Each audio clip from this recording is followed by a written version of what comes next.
네, 반갑습니다. 클레이턴 커쇼입니다. 지난주 710 부동산 대책이 너무 시간에 쫓기듯 급하게 발표되다 보니 이제 세부 내용이나 자세한 설명이 없었죠. 그래서 이게 뭐냐, 어떻게 하겠다는 거냐, 정확한 정보가 왜 없냐. 그래서 국민들이 많은 불만을 터뜨렸습니다. 그래서 어제 13일 기획재정부가 주택시장 안정 보완 대책에 관련된 해명 자료를 또 내놨는데요. 이 자료들을 정리해서 살펴볼 거예요. 그래서 저 역시도 저번 글이나 영상에서 말씀드렸다시피 일시적 1가구 2주택자들의 취득세율이 어떻게 되냐, 또 임대사업자 관련 대책 등은 이제 세부 설명이 없었기 때문에 상당히 궁금했는데, 이제 문답식 형태로 제가 이제 하나하나 좀 설명을 드려보겠습니다. 첫 번째로는 1주택자까지 이제 종부세 폭탄을 맞는 건가요? 이런 이제 질문이 많았습니다. 그래서 710 대책에는 1주택자 종부세 인상안은 들어가 있질 않았죠. 그런데 작년 12, 16 대책에 1주택자 종부세율이 현행 0.5%에서 2.7%까지였던 게 0.6%에서 3%까지 인상안이 들어가 있었습니다. 그래서 내년 6월 이후에 이렇게 올라가게 되는 거고요. 또 여기에 공정시장가액도 이제 올해 90%에서 내년 95%로 내후년에는 이제 무려 100%로 이제 올라가게 되죠. 그래서 세금을 매기는 기준이 이제 과세 표준 자체가 시세에 부합을 하게 되게끔 그렇게 이제 올려놓은 겁니다. 자, 기재부에서 예를 든 거 한번 볼게요. 강남 K아파트의 시가가 2020년 36억 원, 2021년 40억 원이 예상이 되는, 공시가격으로 보면 2020년 31억 원, 2021년 34억 원의 집입니다. 자, 요게 이제 65세 A씨가 주택을 10년 보유했을 경우 종부세가 756만 원에서 882만 원으로 약 120만 원 정도 올라가는 것을 볼 수가 있습니다. 그리고 주택을 짧게 3년 보유한 이제 58세 B씨가 3년 보유했을 경우에는 종부세가 아무래도 많이 나오겠죠. 1,892만 원에서 2,940만 원으로 무려 이거 얼마나 늘어난 거죠, 이게?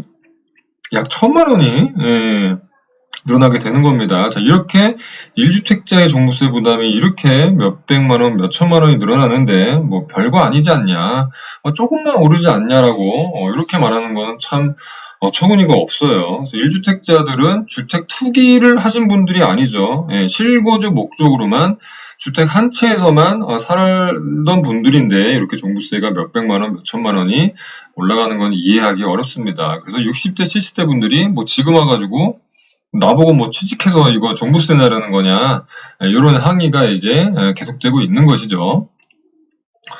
자, 다주택자들이 주택을 매도하지 않고 증여할 수도 있지 않나요? 그럴 수도 있습니다. 이게 양도세를 이제 대폭 올림으로써 매도보다는 증여를 택하지 않을까? 자, 이런 질문에 기재부는 그럴 가능성은 크지 않아 보인다라고 대답을 했어요. 그래서 양도세는 이제 매도 차익 부분에만 이제 부과가 되고, 증여세는 주택 가격 전체에 부과가 되기 때문에 섣불리 이제 증여를 택하겠느냐, 이런 이제 대답인데요. 하지만 향후 부동산이 이제 상승할 거라는 이제 기대감을 갖는다면 제3자에게 양도하느니 이제 가족에게 증여하는 게 낫다, 또 그렇게 방향으로 갈 것 같다라는 전문가들의 의견이 많죠. 요거는 이제 어저께 나온 중앙일보 이제 기사인데요. 양도세와 증여세를 이제 비교해봤는데 이제 큰 차이가 없다라는 이제 결론을 나온 기사입니다. 여기 이제 목동 힐스테이트 30평대하고 이제 마포 레미안 프로지오 20평대를 보유한 2주택자가 내년 5월 31일 이전, 그러니까 바뀐 양도세율이 적용되기 전에 양도를 했을 때는 1억 6천만 원의 양도세가 나오고요. 또 마찬가지로 같은 기간인 2021년 5월 31일 전에 아내에게 증여했을 때는 1억 8천만 원이 나온다. 그래서 양도세와 증여세의 차이가 이게 2,500만 원 되나요? 한 2,500만 원 차이밖에 안 난다. 자, 요 2,500만 원 차이로 이제 집도 지킬 수 있고, 또 앞으로의 시세 차익도 기대할 수 있지 않겠냐. 그래서 증여로 갈 수 있다. 이런 분석입니다. 그래서 정부도 이런 지적을 이제 고민하고 있는지, 이제 최근에 나오는 입장을 보면은 자, 증여로 만약에 쏠리겠다면 주니어 취득세율까지 12%로 올리겠다. 이렇게 이제 엄포를 놓고 있는 것이죠. 자, 이제 공급 대책의 이제 부재, 집주인 거주 요건 강화로 계속 전세 가격이 폭등하는 거 아닌가요? 이 사실 이 부분이 이제 주택 매매 가격 상승보다 전월세 가격 상승이 정부로서는 굉장히 뼈아프죠. 기재부는 이런 질문에 다주택자의 세부담이 임차인들의 전세값 상승으로 연결될 가능성이 적다. 전반적으로 전세 가격이 안정될 것이다라고 답변을 했는데 무슨 상황도 모르는 답변이겠죠. 자, 7월 첫째 주에 서울 아파트 전세 가격은 0.1%가 나왔고 무려 54주 연속 상승세를 보였습니다. 전국 서울, 경기, 인천의 그래프를 보셔도 지금 6월달은 엄청나게 전세 가격이 올라간 걸 볼 수 있죠. 제가 지난 글과 영상에서도 경기도 용인 수지구의 전세 가격이 5억에서 6억이다 라고 언급을 드렸는데 실제 그렇게 용인 전세가 비싸냐라고 물어보신 분들도 계셨습니다. 근데 용인 수지뿐만 아니라 용인 기흥구에 예를 들면 뭐 동원 로얄 듀크 30평대 전세 가격이 6월달에 4억 5천이었는데 한 달 만인 7월에는 5억 5천만 원까지 한 달에 1억이 뛰었습니다. 굉장히 심각한 거죠.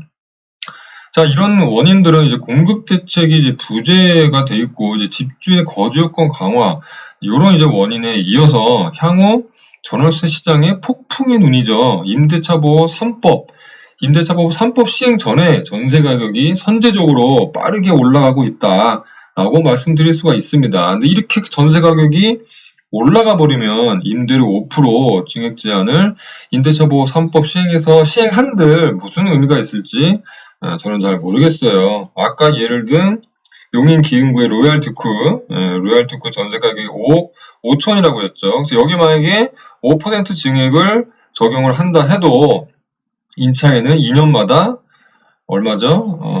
한 2,800만 원 정도, 2,800만 원 정도를 내야겠죠. 2년마다 2,800만 원이면은 결코 작지 않은 금액입니다.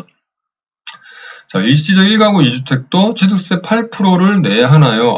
이게 굉장히 뜨거웠던 질문 중에 하나였죠. 결론적으로는 일시적 1가구 2주택자는 이번에 인상된 취득세 8%를 적용받지 않게 됐습니다. 갈아타기 수요자들의 많은 우려를 샀었죠. 그래서 여기 이제 1주택자의 평수를 늘리거나 지역을 바꾸는 1주택 갈아타기 수요자들이죠. 2주택 수요자들이 이제 8%를 내지 않게 된 겁니다. 행정안전부에서는 실수요자들이 피해를 입을 수 있다는 지적을 감안해서 일시적 2주택자에 대해서는 이제 취득세율 8%를 적용하지 않고 기준세율을 적용하겠다. 그렇게 이제 예외를 두겠다. 이렇게 결론을 내린 겁니다. 그래서 예외 조항은 대통령령에 포함시키겠다. 이렇게 이제 어저께 발표를 했죠. 자, 마지막으로 이제 임대사업자 4년, 8년 후에 자동 말소한다고 하는데 그럼 그동안 가세 혜택은 모두 박탈되나요? 이게 50만 임대사업자들이 가장 궁금해했던 부분입니다. 저도 역시 임대사업자이기 때문에 굉장히 궁금했었죠. 그래서 기사에도 중앙일보 기사에도 나왔습니다. 4년 단기 임대 거주주택 비과세 5년 못 채우면 세금 혜택이 추징되는 거 아니냐 이런 거에 대해서 이제 기재부와 국토부가 설명을 했죠. 자, 단기 임대 사업자의 경우 이제 의무 임대 기간이 4년이지만 이제 5년을 채워야 뭐 거주주택 비과세라든지 여러 가지 세제 혜택이 가능하죠. 그리고 장기 임대 사업자의 경우는 뭐죠?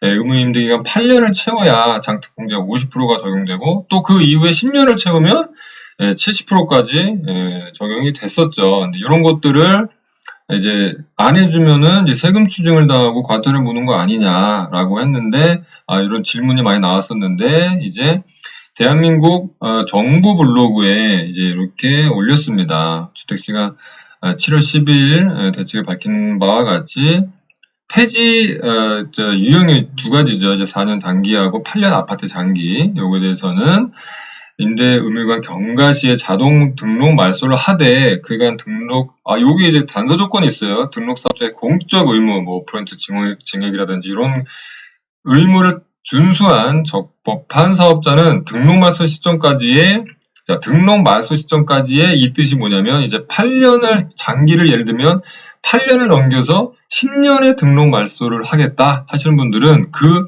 10년 등록 말소 시점까지의 기존 세제 혜택은 유지한다. 예를 들어서 자, 10년 유지하면 장특공제가 70%까지 적용이 되죠. 그 70% 적용까지 혜택까지 유지해주겠다. 뭐 이제 그렇게 발표를 한 겁니다. 그래서 굉장히 다행이죠. 단기도 마찬가지죠. 단기도 4년 끝나고 5년까지 유지를 하고 이제 말소를 하신다면 기존 세제 혜택은 유지해드리겠다. 그 뜻입니다.